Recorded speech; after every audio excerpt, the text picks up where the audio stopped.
Getting the Girl. Today we review his book, I Am the Messenger. Let's start with our first question. How is the main character Ed similar or different to you? It's unavoidable to get a piece of yourself in the main character when you're writing any book.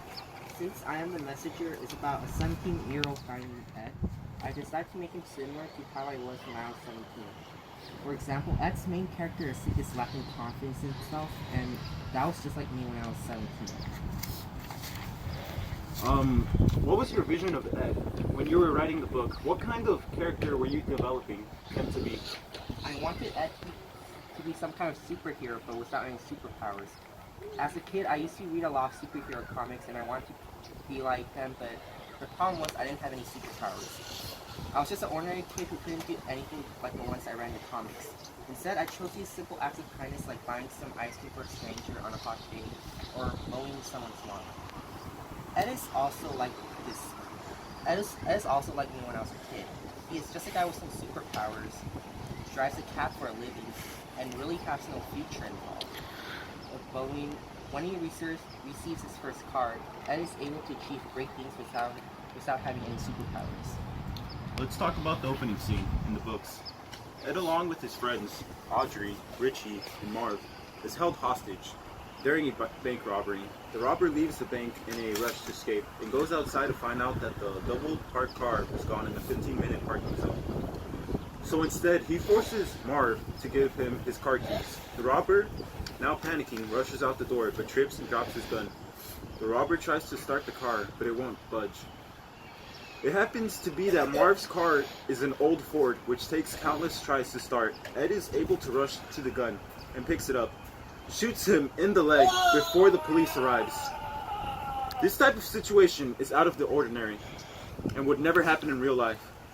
What gave you the inspiration to the opening scene? It was really simple actually. My wife and I were eating fish and chips in the park when we looked across the road and saw a bank. Outside the bank was a 15-minute parking zone, but it usually takes more longer than that when you're at the bank. My wife asked me, what if the bank was getting robbed and your car is in a 15-minute parking zone? That's how I got my idea of the worst thing that can happen to a robber and the unexpected thing. The worst thing is that the police arrive, but the unexpected thing is that the police don't arrive, and what stops him from escaping is Ed with his gun and an old Ford. You grew up in Australia and still continue to live there today.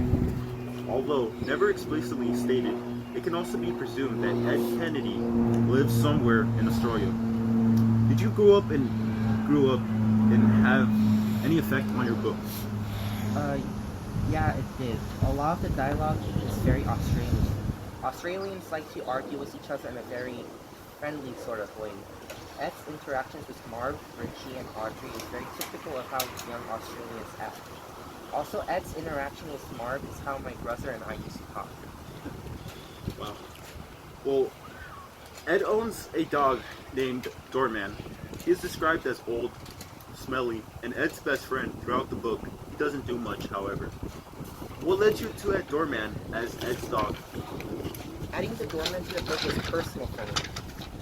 I started the book believing that it wouldn't work, and the doorman was part of the first 5 pages I wrote. And when I started writing I Am the Messenger, I had a gut feeling that the doorman belonged to this project. Well, that's all we have for today in today's book review. Thank you for coming, Marcus.